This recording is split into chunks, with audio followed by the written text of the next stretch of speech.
Part of the CCSC Victory Rap Sports Podcast. I'm Rick RJ Julienne, joined, of course, by another of the regulars, Dale, the coach, Eggleton. And once again, we are about to do a life and career sporting story with another very exceptional sports person, someone that we know very well and who certainly has achieved great success in his chosen sport. Before we get to talk about this gentleman, thanks to our major sponsor, Central Coast Sports College, and also welcome back to Heritage Real Estate, who have joined us once again for another great podcast.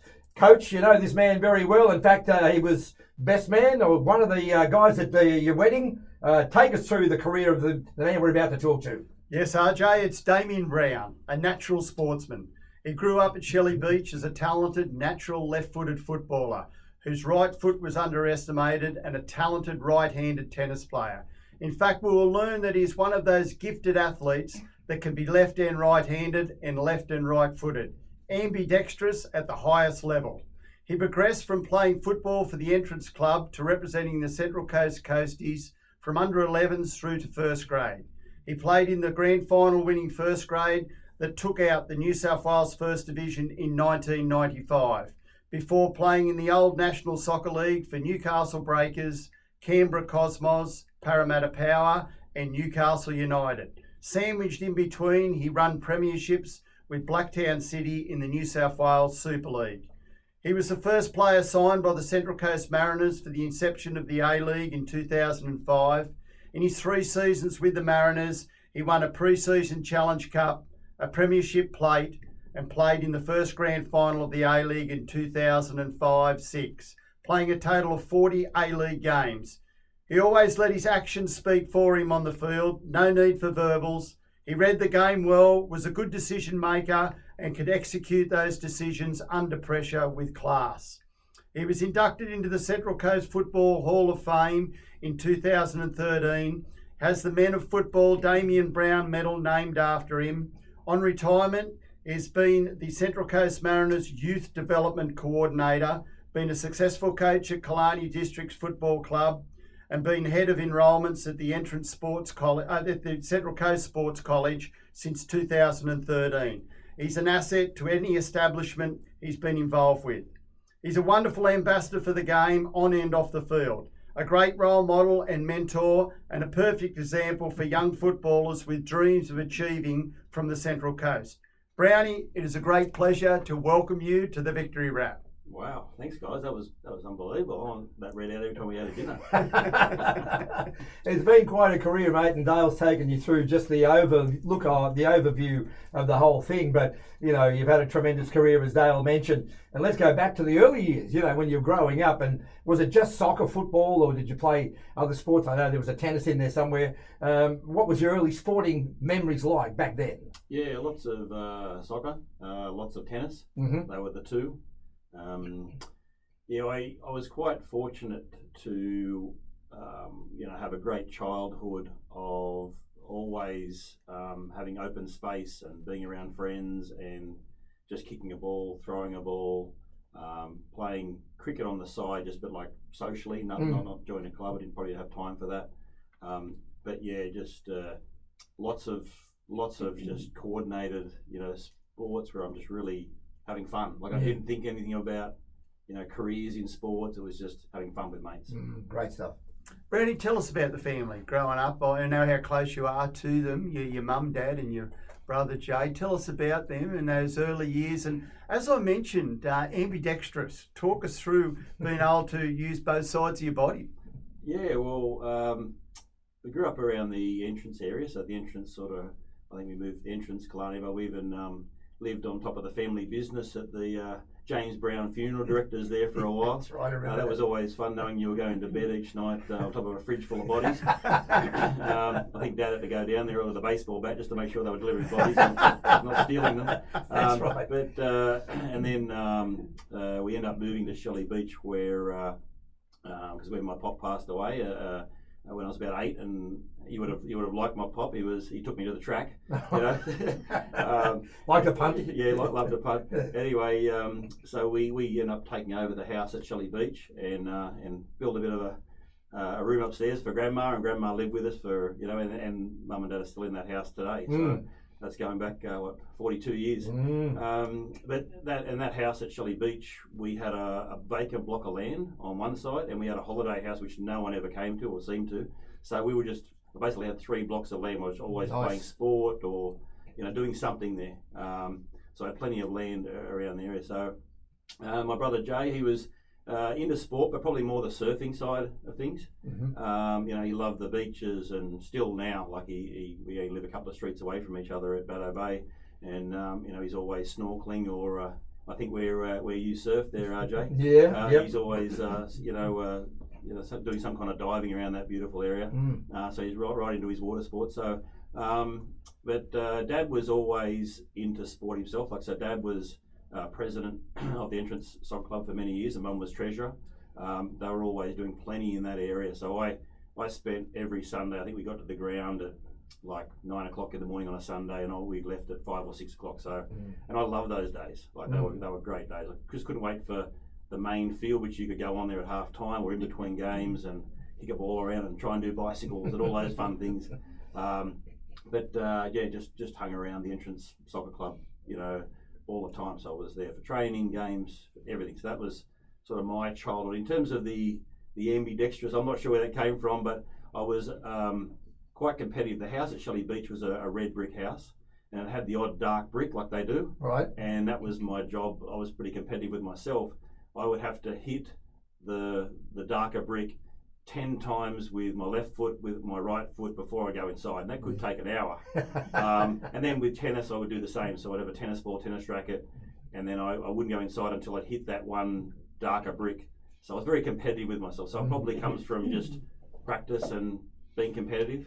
But yeah, so that was my childhood that I remember. So pretty much you were determined to have both sides, both arms and both legs working as well as each other. Okay. That's right. Even though my wife these days, when I start singing, randomly, she'll say, "You've got a great left foot." So I think that was the one good thing I had. But my right foot's not too bad. It does the job. But I'm lucky enough to be able to, bowl left-handed, bowl right-handed. Bat left-handed, bat right-handed. I can do everything sort of that way. I'm obviously got stronger on certain things. Like the left foot's a lot stronger. My right-hander is a lot stronger. So, but yeah, just from being a competitive person when I was younger. I think. Good. Brownie, before we delve into the start of football, tennis. Tell us about how far you got with the game of tennis. And there was another player that was involved with your tennis, went on to do well at another sport as well. Tell us about that. Yeah. So. Tennis, I love tennis. I think I was training before school, after school, whether that was my choice or parents just put me into it, I'm not too sure, but I loved it. I think I played up until about under 12s. I was number 1 on the coast for many years there. I think I was about from what I've heard of, I was about number 5 in New South Wales. Okay. I had a good chance to knock off number 2 in New South Wales. I had him 5-2 in the third and then choked. Anyway, that's still a bit of trauma I've got there. I think we were both in tears after the game. We were emotionally and physically exhausted. Right. But I remember playing that at Wyong. There was some big tournament, like a New South Wales Open at Wyong, and I had him on toast and choked. Anyway, so I did a lot. But then I think it was about 12s when Mum and Dad said, "Look, we're driving all over the state for both sports." For soccer and tennis, and which one do you want to choose? Sure. And I was 12, so I don't know what's going on in the future. And I went, let's do soccer because they have great Macca's parties. Those parties at McDonald's where you sit upstairs and we do them all the time. So I went, that sounds pretty good. Let's just pick that one. Because the tennis was great, but it was a very lonely circuit. Like you'd drive for hours and play in a tournament. You'd be by yourself. Mum and Dad there, they were good, but it wasn't like the team event of playing football, so soccer. So that's what I just chose, and then pretty much gave it away from them. But if I pick up a racket these days, both hands. No, I'll stick with the right hand these days.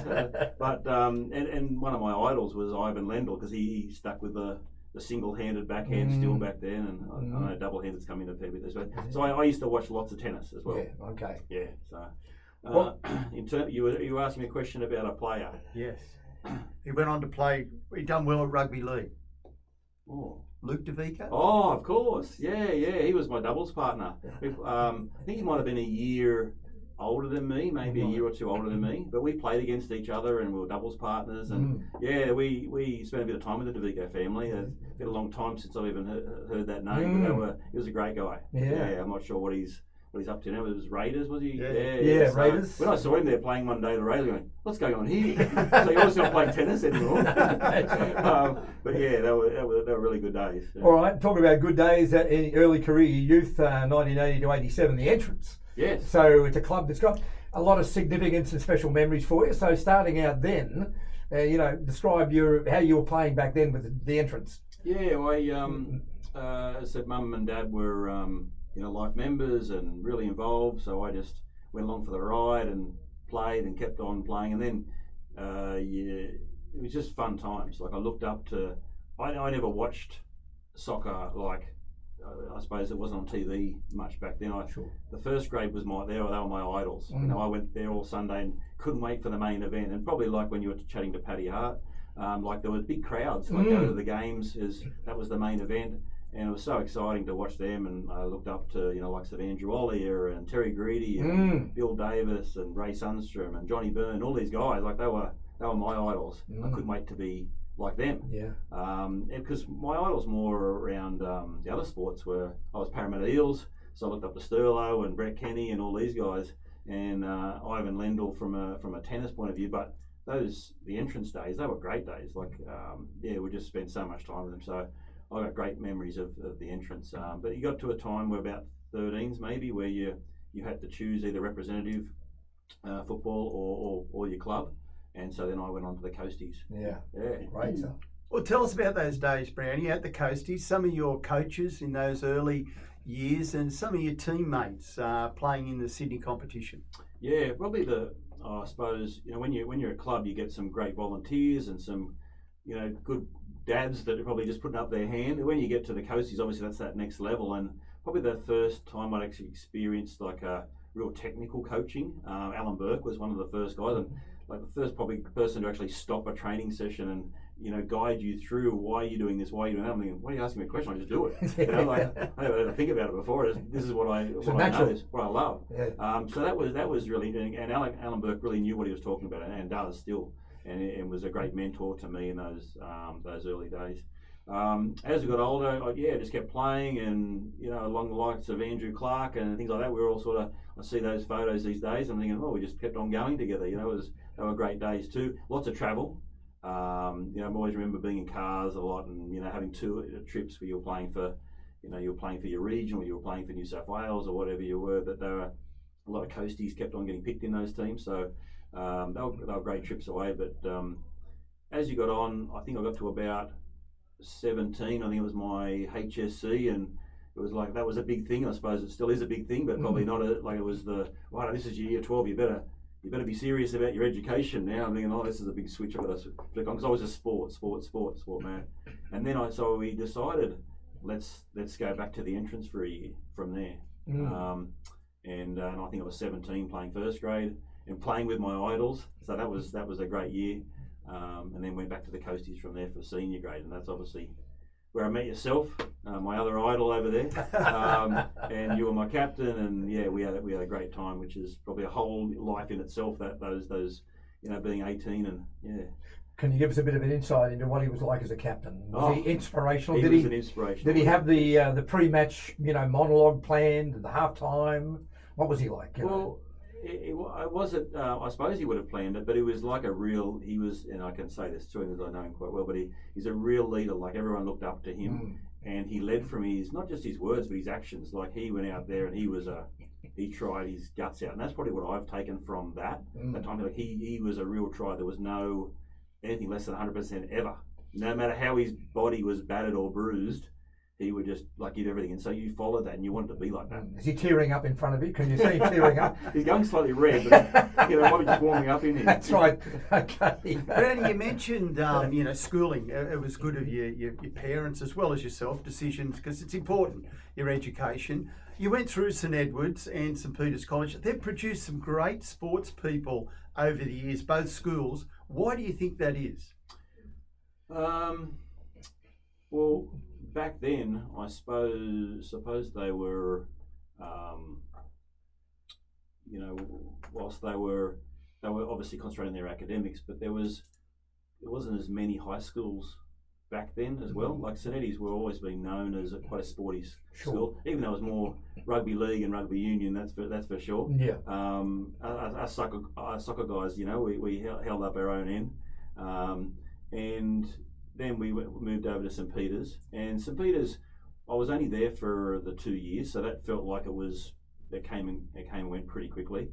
And I was doing so much soccer outside of the school. I think they've actually put me up there on the. I haven't seen it, but apparently they've put me up there. I've probably been behind a door somewhere. There was, and you guys would probably know more about the who's come through there, but I just remember the sport. There was so much sport going on at both schools, and that's all I was sort of fixated on. In terms of the HSC, I think I knew more about my then girlfriend, now wife's poet than the night before the HSC exam. I was about to swap over to her poet. I knew more about her, what she was studying than I was studying. But lucky us guys, we mature a bit later on. We do. Many years later. It take a while, but we catch up about a slow burn. Yeah, slow burn, mate. That's it. All right, back with more of Damien Brown in just a minute. But sports fans, time to give a massive shout out to our major sponsor, Central Coast Sports College, CCSC. Now, if you're a parent of a young aspiring athlete on the coast, or if you are that athlete, you need to hear this. CCSC is not your average school. It's the only school in New South Wales with a full-time, fully integrated sports program every single day, all about helping young athletes pursue their sporting dreams without sacrificing their education and developing the whole person both on and off the field. And as those student athletes move into senior high, CCSC takes it a step further with real-world learning, internships and experiences to help them figure out their future. Now, if you're looking for a school where young athletes truly take responsibility for their learning and their sporting aspirations, check out CCSC, Central Coast Sports College. You can find out more at their website, ccsc.nsw.edu.au. Give your child the best of both worlds, and I'm sure if they get through, they'll get to meet Damien Brown somewhere along the line. Brownie, you spoke about going back to the entrance HSC year. You get through that, you do well, you're back to the coasties. You're 18 now. You play under 21s and win a competition there with Vic Bazanik as the coach. And then he gets the first grade gig and he elevates you straight up into the first grade, which was warranted, definitely. 2 years later, you win the grand final again with the first grade. Tell us how important that was before you're lured to play National Soccer League. Yeah, that was a great time in my life in terms of learning everything and learning about football and mateship. And like I just turned 18, so obviously I was doing what everyone does when they're 18. They experience the local nightlife, but trying to combine their best sports and so I was obviously mostly hanging around guys that were older than me. So I hope that I was looking up to them, but trying to impress them as well. Sure. And they led me down some interesting paths as I'm well. Sure, and I'm sure the guy behind us here was probably one of them. it was great times, and they're the kind of reasons why I'm so happy that I chose football instead of tennis, because there was so much mateship and we had a lot of success. And I think driving to training, as an example, we used to go what we called it the bongo van or something like that Steve Lilly used to drive. I think there was Steve at the helm, Dale, myself, Steve Cutler. I'm not sure if Andrew Ollier might have jumped in as well, but I don't think there was even like 2 or 3 seats in the car, but we got across there. And like just those kind of things, just memories of those was what I remember. And obviously we were successful, and there's some great players. Andrew Clark was in that team as well. Dale would know more about the players that were in that team, like Mark Drysdale would have been in that team. But there was a great mix of youth, so coming through, and a mix of the older heads that would, calm things down when needed. Because there's, back then they probably a little bit like the rugby league as well. Back then, I think things got heated. Like you would need to go in, and not me, but others would need to go and smash some people to dictate, and that we had those players as well. So we had a really good mix. And so we won it, and was great time. All right, you mentioned some great names just then, mate, and after all that, another club comes knocking, Newcastle Breakers. So was it tough for you to go, I've had success here with the coast, maybe it's time to try another competition away from the coast? Yeah, I didn't really want to leave because we were having so much fun and had success, but a friend of the family, Terry Greedy, put my name forward to John Cosmina. So obviously John Cosmina is well renowned for ex-Socceroo and and he's gone on to like lots of coaching through Adelaide and so forth as well. But he basically went up there for a trial. He liked me, said yep, grab him. The issue was at the time Central Coast said yeah, that's all right, you can have him for, back then I think it was $5,000. They went nah, we're not paying that. Anyway, they said so we'll can we have him for a few games just to try him out. So basically, they bought me for 10 games for $500. Okay. That was the deal. Right. And then after 10 games come up, they said, well, what are you going to do now? And they said, well, we got to buy him out now. I go, well, no, we're not paying that. Well, we'll have him for another 10 games for $500. And so you're up to 1,000. So we're up for 1,000. Anyway, come at the end of the 20 games, they said, right, we want to do the same. They said, there's only 30 games in the season. Anyway, so they said, no, yeah, we're not paying the 5,000. He can just go back to his club. So I went back to the club, and I think we still did well. I don't remember how we went that next year, but I was happy to come back because that was probably the first time I come into professional football where it doesn't matter how because I've been used to, you play well, or you had to have a minute off game, it doesn't matter, you're still going to start. I'm always used to starting. Well, here, you've got 23 guys that are trying to start and only 11 on the field. Yeah. And so I'm going, wait up, I'm on the bench. What do you mean I'm on the bench?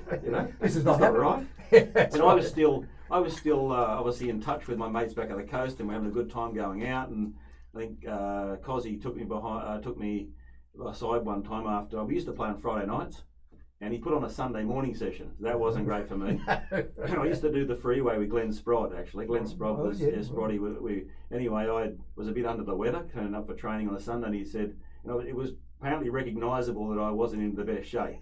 And cause he said to me, he said, if you ever do that again, I'll take you behind the sheds and I'll belt the crap out of you.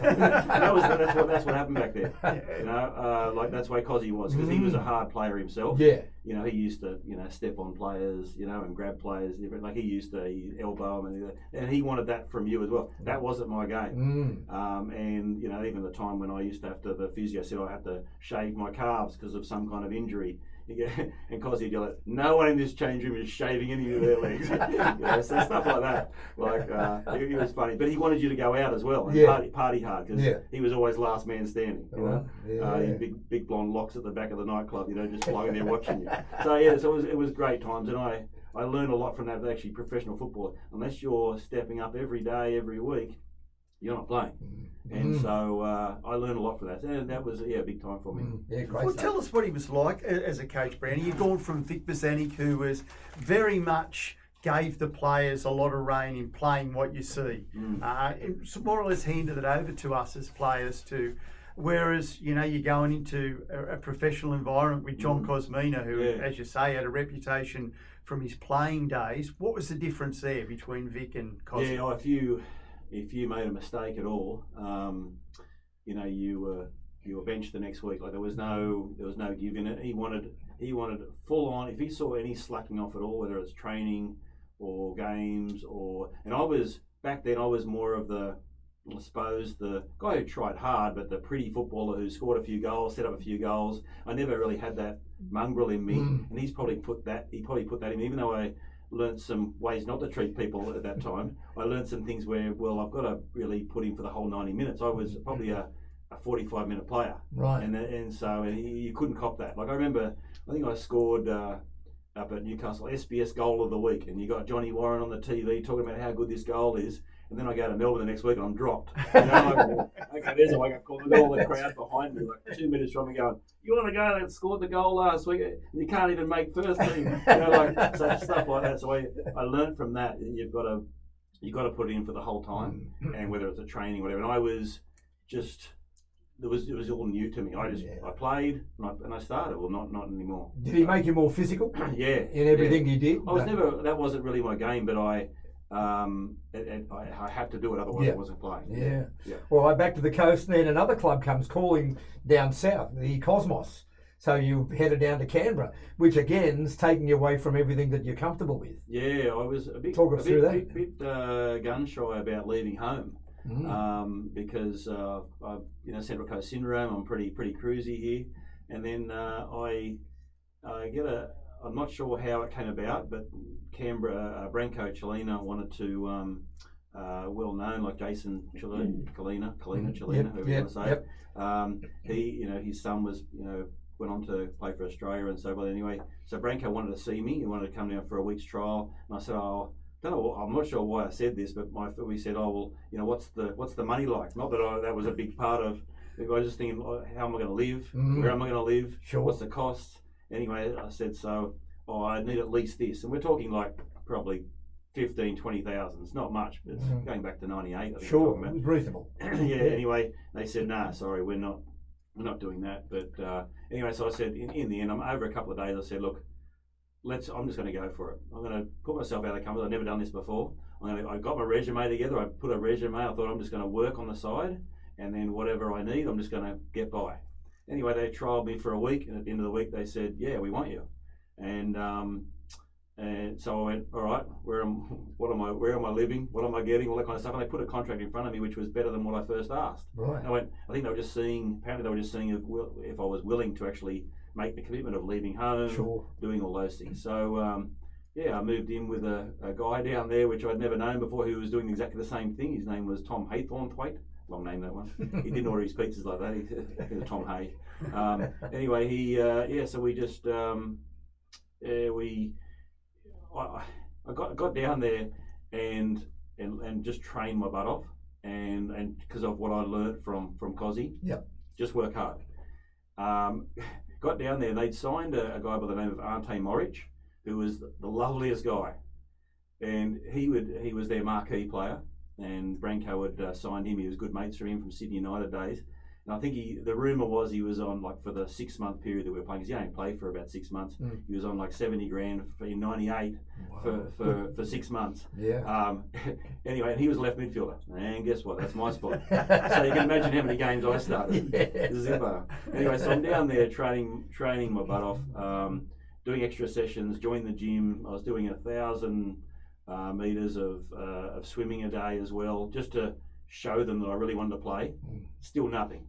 Anyway, there's Ivan Zelic was playing, and he's the Ned Zelic's younger brother.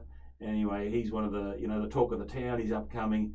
Anyway, I don't know why. I just wanted to show them that I wanted to play. So you're doing set pieces the day before a game, and it's a bit of a low key type of.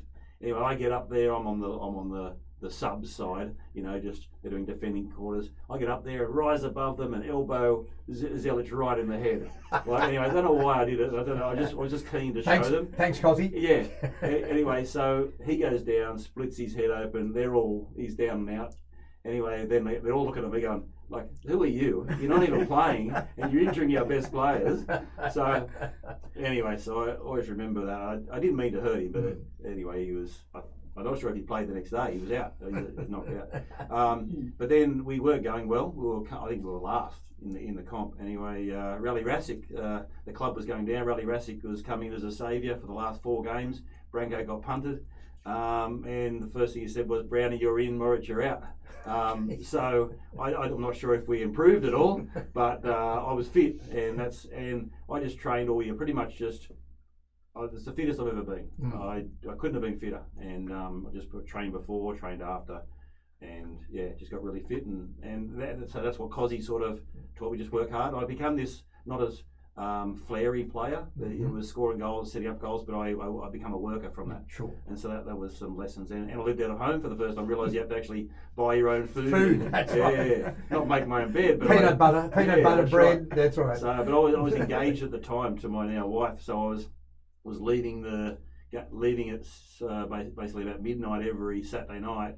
I'd get home I get to the Macca's at Barrow Bay at about 6 o'clock in the morning, waiting for it to open because it wasn't 24/7 back then, and then come and surprise her with breakfast, and I'd be there for the one day, and I'd be back that Monday at training at Canberra the next day. So it was a busy time, but I learned a lot about life and growing up and what you have to do if you really want something. So. Sure, good.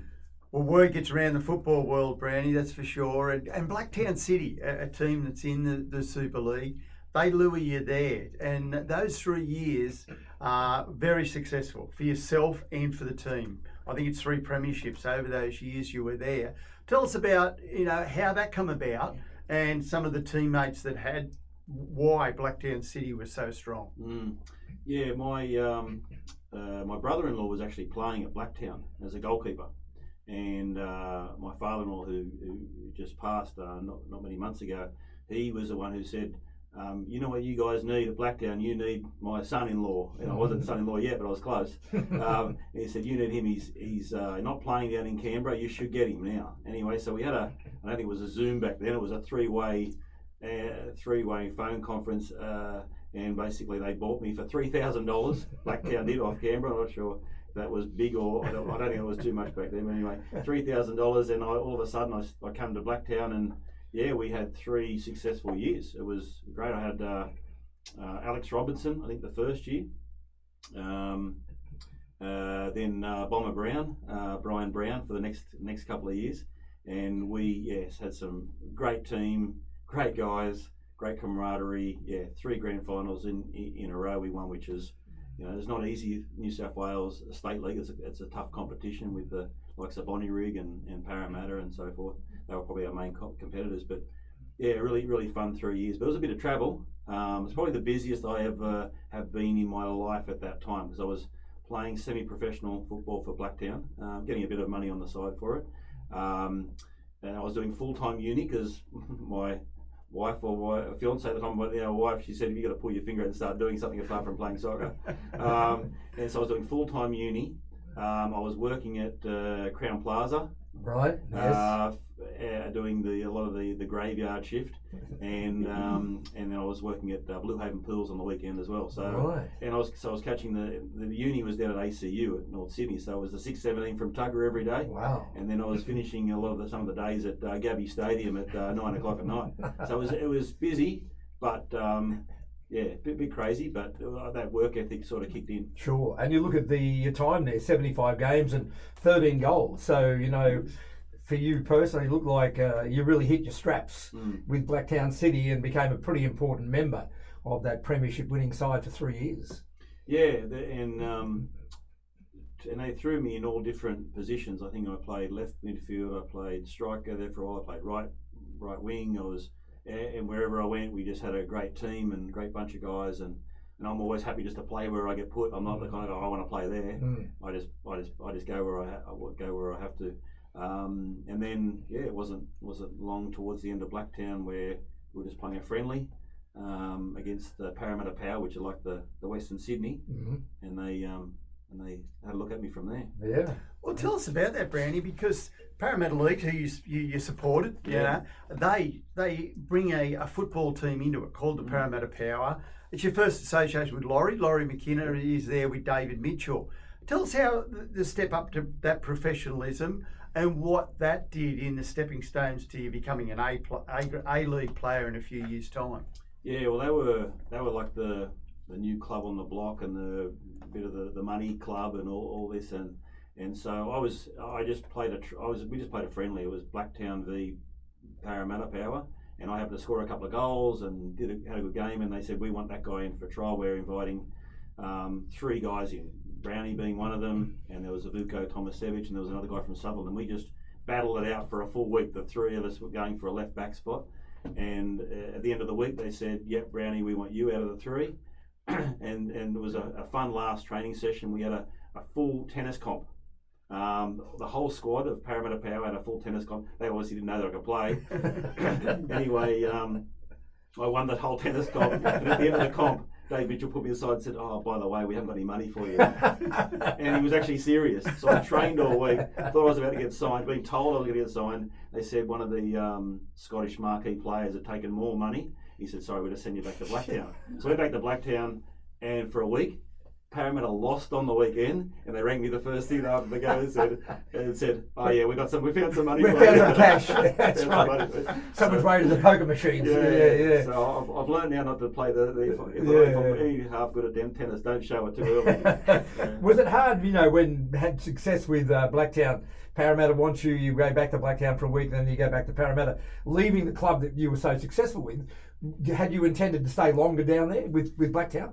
Well, I think so. I was never one to I never go, I really want to play for Australia, or I really want to play for, I just did what I was told. And the ones where the times where I've had offers, they've always approached me, and that's probably one thing I probably should have been a little bit more, what's my next thing? I never really did that. I just did what I was told, turned up, trained hard, and went with the flow. A bit of the coastie syndrome there, So yeah, I was there for Parramatta for a couple of years after that. But I probably should have pushed a little bit harder in what I wanted. But it was just a quiet little coast kid. Well, Brownie, after that week, they lure you back. You're certainly part of it. 53 games you played for Parramatta Power. Wasn't always left fullback, obviously, scored 5 goals. And I remember watching those games, and you certainly weren't out of place. You certainly stepped up to that level. Yeah. It's I remember a reporter, I must have been playing, I don't remember that well, but I must have been playing okay. It's the first time a reporter actually mentioned me as, I could be a bolter for like a Socceroo gig, and I'm thinking, there's no way that's happening. There's too many other players in front of me there. But it was just nice to know that I was playing well, and nice to know that I was even in a conversation that was happening. So there was a few good years there, and then So from Parramatta, it was. I had one other offer to go overseas from there. Dave Mitchell, who's not a bad salesman on the side as well. Dave Mitchell. He said, look, I've got an offer for you to go to China. It's only 4 months.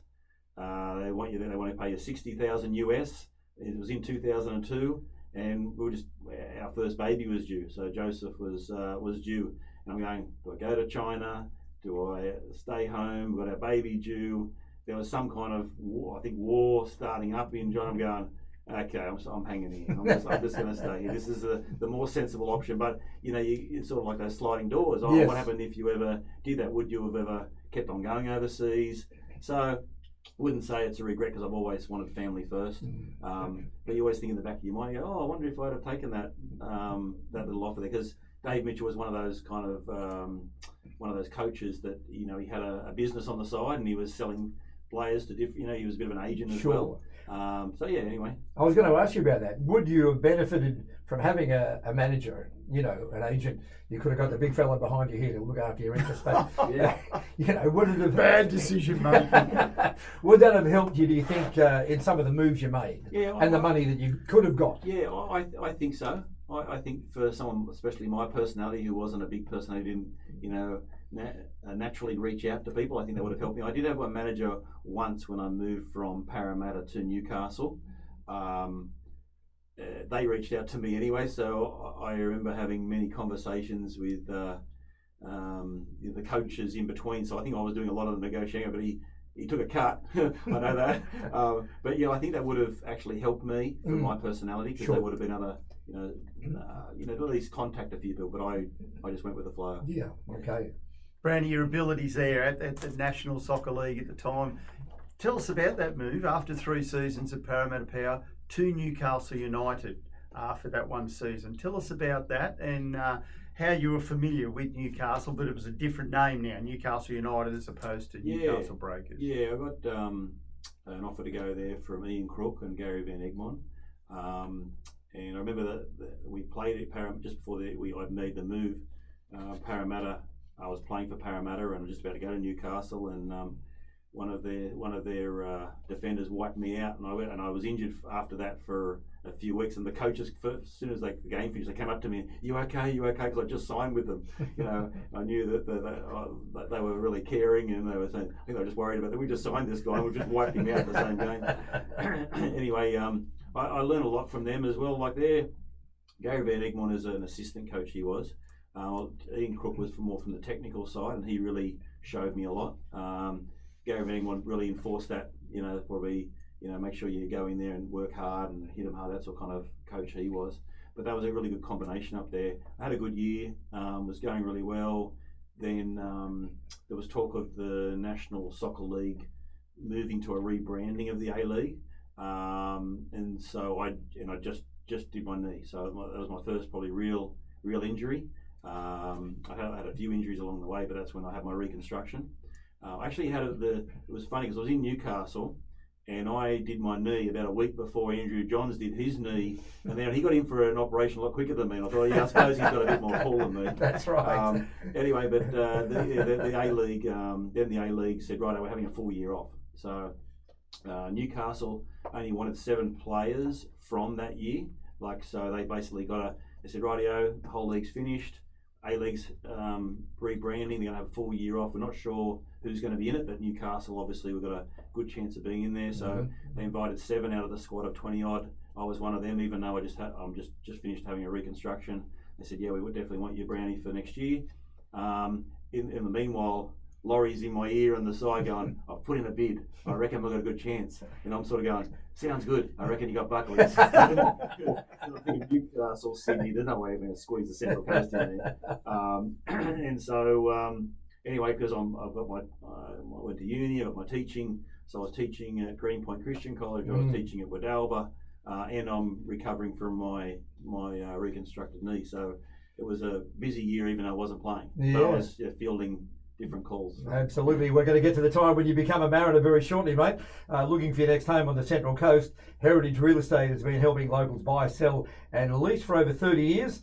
As a family business, they know this community inside and out. Now, whether you're a property owner, first-time buyer, an investor or in need of expert property management, the team's dedicated to providing personalised, stress-free service every step of the way. The Heritage team recently awarded Central Coast Best Real Estate Agency for 2025 in the Local Business Awards, and their deep local knowledge and commitment to your success make them the trusted choice for real estate on the Central Coast. So when it's time to make your move, visit heritagere.com.au, contact the team at Heritage Real Estate today and experience the difference. Well, he's now the mayor, so he's quite persuasive. He lures you to the Central Coast, the first signing for the Central Coast Mariners when they're given the licence for the start of the A-League. Tell us how that felt and that first season setting up the Central Coast Mariners. Yeah, well, so Laurie rings me and he says, we're in. He said, meet me at Blood Tree Oval tonight. And I go, what are you talking about? And he goes, yeah, so we agreed the terms of a Blood Tree of all places up at Magro Mountain. Yes. Handshake deal.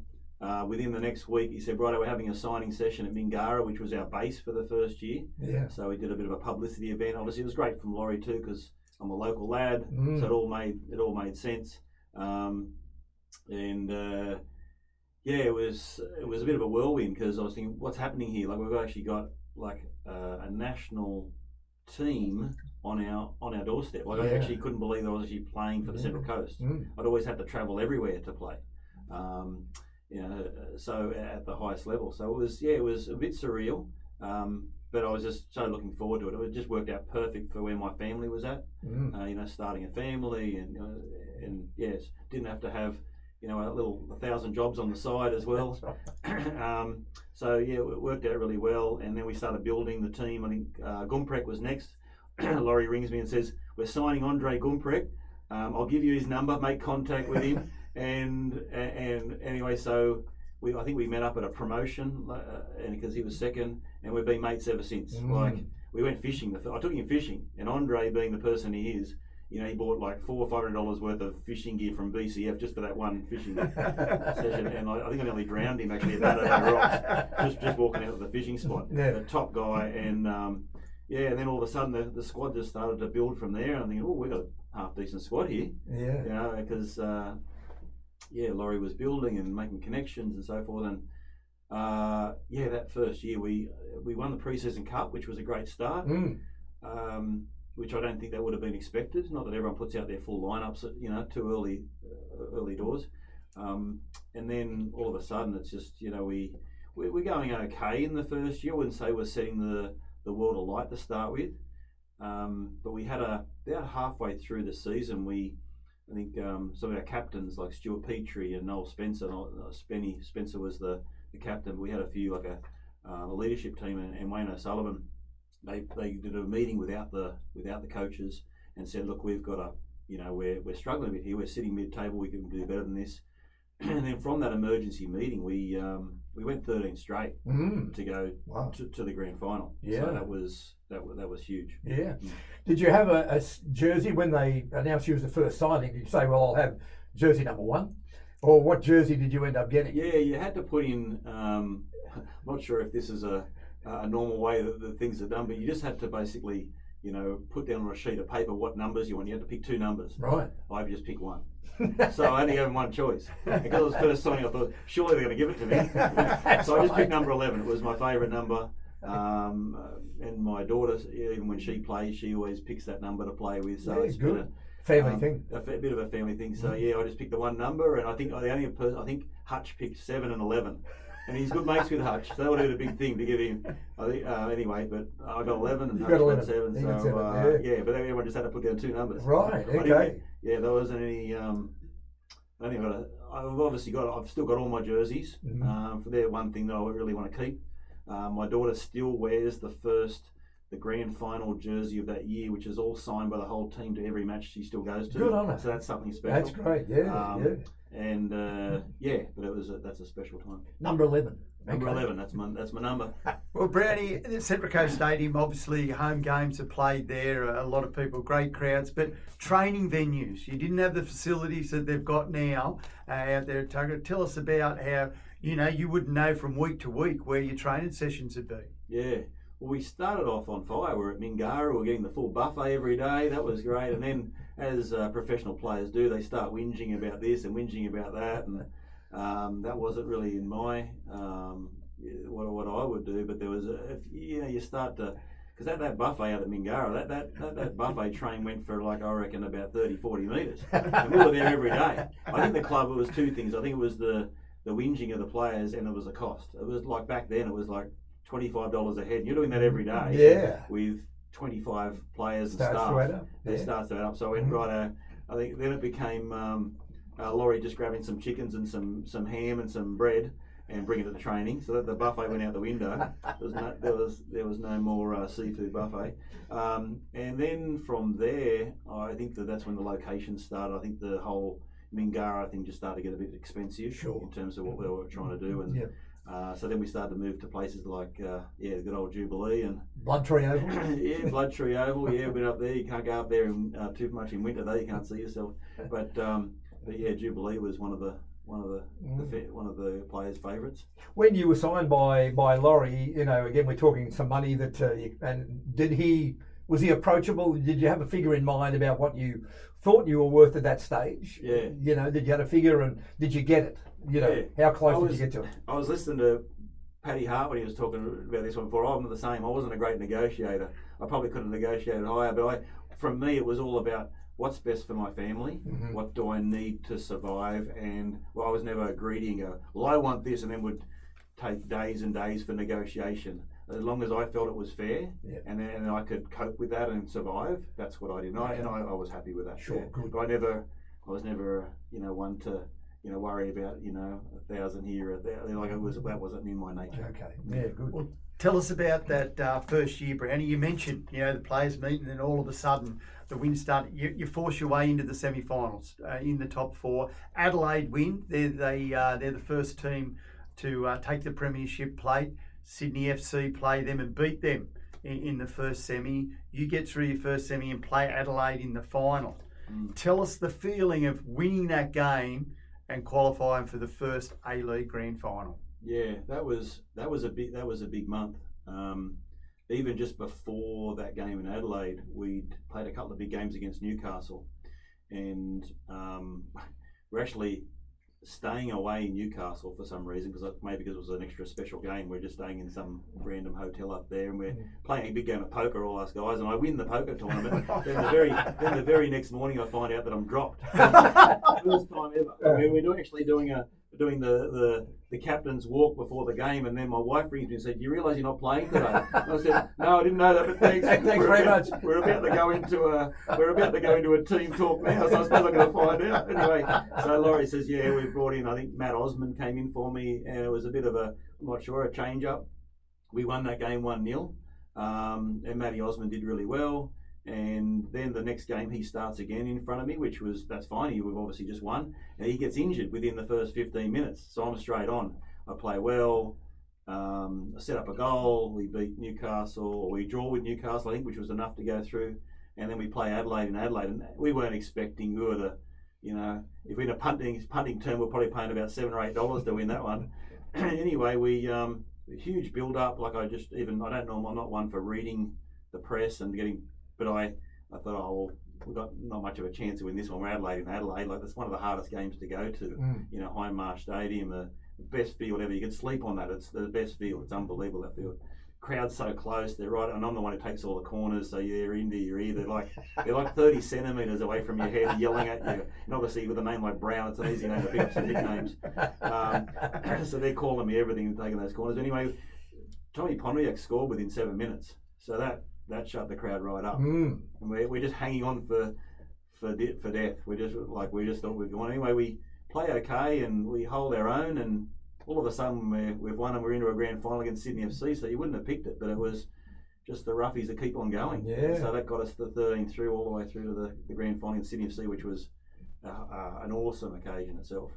For you and the team, it would have been an unbelievable lead-in for the game, the grand final. The whole week, you see the publicity and the media that's all over you. So for you, how did you handle all of a sudden this rise in standard, the new competition? How did you handle the build-up, to yourself? Yeah, well, it was the media all week was the bling of against the surfies. Where's these roughies come from? So we were the underdogs. We played that tag pretty well. We always have for many years, the Central Coast. We stayed in Sydney, but before that we did. I think Laurie had us doing, as he does, more promotions and training sessions.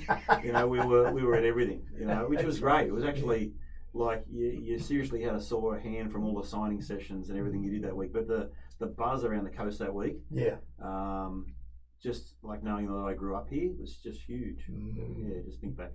Anyway, I had my kids with me, and they were doing promos with my kids, and I think I had just Joseph and Alex at that time. It was great. Then we stayed in Sydney for a couple of days, more poker tournaments and things like that. And we just heard just before the grand final that Michael Beecham and Dean Heffernan had been signed to go overseas and play in Germany, and that's the night pretty much before the grand final. Yeah. How'd you hear they're going? So that was big news when you're just about to go play a grand final the very next day. And then for the grand final itself, well, we really did give it to them. We probably should have been at least. I'd say we should have been. People wouldn't have argued if we were 1-0 up at half time. We really did give it to them. We just couldn't put it away. And then we spent our bickies. We were pretty exhausted in the second half, and they ran over the top of us, and they deserved their win and their premiership. But to come back to the Leagues Club that night, and whilst it's disappointing, it's probably the biggest moment of my life, and it's the only senior grand final I've ever lost. I've won 6 or 7 grand finals, and that's the only. But it's probably the most I've ever remembered of a day. Sure. Because all my family had Brown on the back, and they're all pumped up, so you weren't really sad. It was just such a great week and a great achievement to make it first huge. year. Yeah, 40,000 plus at the Sydney Football Stadium. You couldn't hear anything out there, like it was. And you talk about these stadiums that are a lot bigger than that, but for me that was huge. Yeah, fantastic. So it was great, and I think Corica got the winner. So it was. I think Dwight York set him up. Anyway. But life's good, Brownie. You're playing at the highest level in the country. You're getting to still live on the Central Coast, and the Central Coast Mariners are right there. And Laurie builds on that. Players are added to the squad. As you mentioned, you lost Beecham and Heffernan overseas. And the standard stays there. A premiership played as well, winning there. So you're starting to show that consistency in the game. Tell us about those next 2 seasons with the Mariners. Yeah, I think we finished mid-table the next year, but played okay. Like we did okay, and I moved to left back because Hef moved on. So because Heffernan in the first year, Heffernan was behind me at left back, and I was left midfield. So Hef moved to Germany, so I was the natural replacement to go back there at left back. But I had a good year. They were happy with me. They signed me for another year. Once again, I didn't negotiate very well, but I was just happy that I was getting paid for playing soccer on the Central Coast. That's right. But then, then the next year, whilst we were doing well, and we actually won the minor premiership, it was very close. Like anyone could have won it. I think it might have been come down to goal difference or something. It was that close. I had a lot of injuries. I think even that year, the last year, I was starting up front with Aloisi there for a little while. But my hamstrings were starting to tear pretty much every time I ran out in the field. I was injured. I had about 6 weeks off, came back, and about to start again. And remember, we were training at Jubilee, the good old Jubilee. We're training. It was a late afternoon session. It started to rain. We were playing at the stadium the next day, thinking, yes, first one. I've been out for 6 weeks, about to start. And all of a sudden, I feel the hammy in my last shot of the night. I feel my hammy. I went, surely not. Didn't tell the coaching staff. Sorry, Gaff, if you're listening to this one, Rory. Didn't tell them. I thought, nah, surely it can't be. I haven't felt it for weeks. Anyway, went straight to Dad's. He worked on me pretty much all for the next few hours. Said, make sure you're taking this, rub this cream on it. This will get you through. Sorry, Dad, didn't. Anyway, I'm in the warm-up the next day. We're playing Melbourne Victory at home, obviously, big game. I'm playing crap. I can't run, but I'm still out there playing. Laurie says to me at half-time, he says, Brownie, you're off. I said, I know. He goes, yeah. And I said, by the way, I'm injured. He goes, I can see it. Anyway, so that was my last game for the Mariners. Yeah. With the hammies, and then so I went straight to Hill Street, our physio, and they said, well, we should have scanned this ages ago. You're back. You shouldn't really play ever again. You got nothing between this disc and this disc, and this disc and this disc. So there's two. There's just that you're just bone on bone. So you're not playing. You know. Anyway, okay, well, that's interesting. Thank you for that news. So just constant hamstring strains from the back tightness. So you took a year off, I take it, because then you've gone back to your old original club, the Entrance, 2010, and it's a pretty good year. You win a grand final and you become premiers, and the Entrance now sort of, in the first division. So it was a pretty strong club for you to go back to at that stage and resume your football career. Yeah, it was funny because I was coaching my kids at the time and have been for the last 17 years, and I was feeling okay. I'm kicking around and training with them and kicking out in the backyard. I'm going, what's these physios saying? Surely I can run around. I'm not a quadriplegic yet. I feel okay. So I rang up the Entrance. I'm not sure. I think it was Swatto. Justin Swalling was coaching him, and they were about 5 or 6 games in. I said, "Oh, look, do you mind if I come down for training? I'm not sure how I go. I haven't done anything for a year and a half." And he goes, "Yeah, come on down anytime." And I had like the odd offer. When you retire as a professional player, you do get a few offers to come here and come there. And I went, if my back's like that, I'm not going anywhere. Anyway, I just had this itch and wanted it scratched and went down to training and felt all right. And it was great just to be amongst the camaraderie again. Like I probably missed that part of it.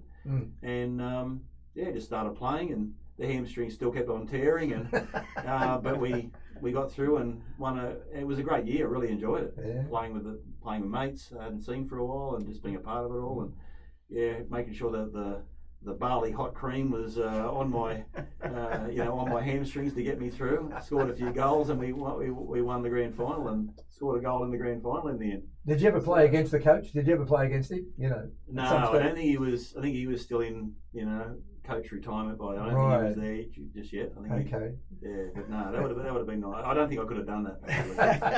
I would have actually subbed myself off. Brownie, you're youth development coordinator for the Central Coast Mariners now, and you've got a taste. You're right, Lake Macquarie. You mentioned your good mate Andre Gumprecht is playing up there. Tell us about how you went up there and continued playing. It fitted in with your job as well. Yeah, well, Gumps and Sully were up there, so Andre Gumprecht and Wayne O'Sullivan, they were playing up there, and they'd heard that I had a good year with the Entrance. They hadn't heard about my hammies still playing up, and they said, "Oh, look, we've got some cash up here to throw at you. Do you want to come up the road?" So I got approval from the missus, and he said, "Oh, well, if you're going to get some dollars to help out with the family expenses, and and your body's half okay. Yes. So I went up there and really enjoyed it. It was the body wasn't great, but I think I only trained once a week. The people were lovely. There was a guy up there, coached by the name of Chris Turner, who was loveliest guy ever, and got on really well with him. And I ended up spending like nearly 3 years. Yeah, I was going to say too. It was just a fun time, and they were just lovely people, and it was different. I could tell though that I wasn't, as I get on, and I think we all know when you're not contributing enough. Then it went from the hammies to the calves, the old man's injuries, and then the calves started to blow out. So I think I was club captain in that last year, with more probably talking than playing. But I wouldn't say we were getting the great results, but it was a lovely club and a lovely time, and I got good memories of the club. 2011 to 2013 Lake Macquarie, but 2012 the Damien Brown Medal, Central Coast Man of Football. For you, that's a massive reward for what you've done in the game. And how did you feel when they said we're coming up with this special award for the Mariners in your honour? I mean, that must have been fantastic for you and your family. Yeah, that was huge and unexpected, and I'm not one to like attention too much. So I was thinking first, I'm like, oh, how good's this? It's great. I mean, wait up, what do I have to do? You know what I mean? Is there a speech involved? Yeah. So I was just thinking, like, because I aren't one to like too much attention, or that's always been just my personality. But it was like to think that people respect me that much to vote. That's what I mean. And these are all football people. So I've been around the coast for a long time, and at that time I was still working at the Mariners and out at all the schools. I think there's 72 schools on the coast, and I think I visited pretty much most of them. And I was working in with kids with holiday clinics at the Mariners, and every day. That's probably why my skin's the way it is. Get another chemical peel or something. Get the barb out. I was always out there, and I loved that time. That was a really good time. I was exhausted, but I loved that time. And then to be recognised like that, I thought that was fantastic. But Brownie, that was a time when you were justifiably recognised. Also, 2013 Central Coast Football Hall of Fame. Tell us what that meant to you. Growing up, Shelley Beach, getting to play here for the Coasties and for the Mariners, and being recognised for it as well, your achievements. Yeah, it was another one of those moments where you start to look back and think about what you've done, and even this itself, having to think about what I was going to say today and talking to you guys, like it brings up so many good memories. So I think it's important to talk about it and realise where you've come from, because there's so many kids out there now that are doing the same as what I did, and you can get anywhere. And so that was a big moment to be recognised from Central Coast Football. There was obviously 5 of us on the day. With Andrew Clark and Dale Eggleton himself, the man of football, Andrew French, Renee Zarif. Yep. So there was the 5 of us, and there's a lot of football in all those 5 people, and to be recognised, it's extra special. I think it was justified for all. It's not me as much, but definitely you, Dale. Well, I was the MC that night, and I remember getting you all up and having a chat to you, and you held yourself up well, mate. I've got to say, you went with the question and answers. You did okay that night. And it was a huge night. There were 5 of you, weren't there? Yeah, that's right. Massive night, and I remember it well. I still remember it. Yeah, so do I. Yeah, I do remember it at Mingara. Was it? Yeah, it was at Mingara. That's right. Well, Brownie, it was when you first started working up at the Central Coast Sports College too. That's been an important part of your life as the head of enrolments. Tell us how you've enjoyed that and what it's meant to you, being able to now introduce this type of education and sport to young boys and girls every day. Yeah, that was a big move for me, because I was at the Mariners, and Mariners felt like my life. Like I felt like that was just me. And then for our mate Paul Chapman to come along and say, "Look, I want you up at the school." I was so attached to the Mariners, and it was a big thing. But I'm thinking, if I can combine sport still with education, I've got my teaching degree, with kids in terms of being able to help and teach them and school holidays, 12 weeks. I always thought this might be even better than what I've got. And so combining, it's been a massive journey up there, like to what it is now compared to what we had to do in those early years. Like there's been some really great people put in many hours and years of getting it to where it is now.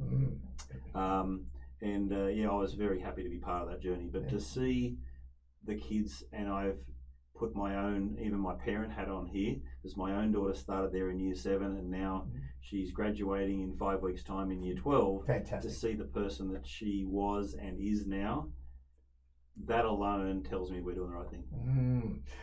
All over your career, from the start to the finish, one highlight that you look back on with a lot of satisfaction, if you like. One highlight. I'd have to go back to that the week of the grand final. Just seeing the Central Coast, the buzz of visiting all those clubs or schools or turning up even to the match day itself with seeing so much yellow. Like that was huge. Coming back to the Central Coast Leagues Club that week was just a massive buzz to say that we've put Central Coast on the map from a football perspective. That would be my week, and it's the one I've lost too. So it wasn't. Winning's always not the most important thing. Good answer, mate. Brownie, it's an honour to call you a good friend. I know how important family's been for you. 50th birthday this year. 50-year-old Damien Brown has a conversation with that 17-year-old Damien Brown. What does he say? I would say don't be afraid to have a go and put yourself out there. I was probably a little bit shy in that, not wanting to ruffle any feathers. I'm not saying you have to try and do it with a good attitude, but put yourself out there and ask more questions. I think like talking to people and asking questions is a real positive thing, and I was probably didn't start doing that till I got a lot older. So I wouldn't, just because someone is young, just because you are 18, doesn't mean that they're not asking the right questions or thinking along the wrong lines. I would have probably just said, go out there and be brave and ask and do and experience as much as you can as early as you can, because it goes pretty quick. And get a manager. Better negotiator. Okay. Brownie, it's been fantastic, mate, looking at your career and talking to you and how much you've loved the game and what you've got out of it and what the game's given you. I think it's been fantastic. Congratulations, and you've been a great part of another of the CCSE Victory Sports podcast, mate. Well done. Thanks, guys. Thanks for doing what you do. Brownie, my last question to you is, I've always enjoyed going and having a punt with you. Has there been a favourite horse over the years that you've been there lining up at the TAB to collect on? Dana Singer, no comment. Good on you, mate. All the best for the future. Thanks, guys. We're done. Excellent, mate.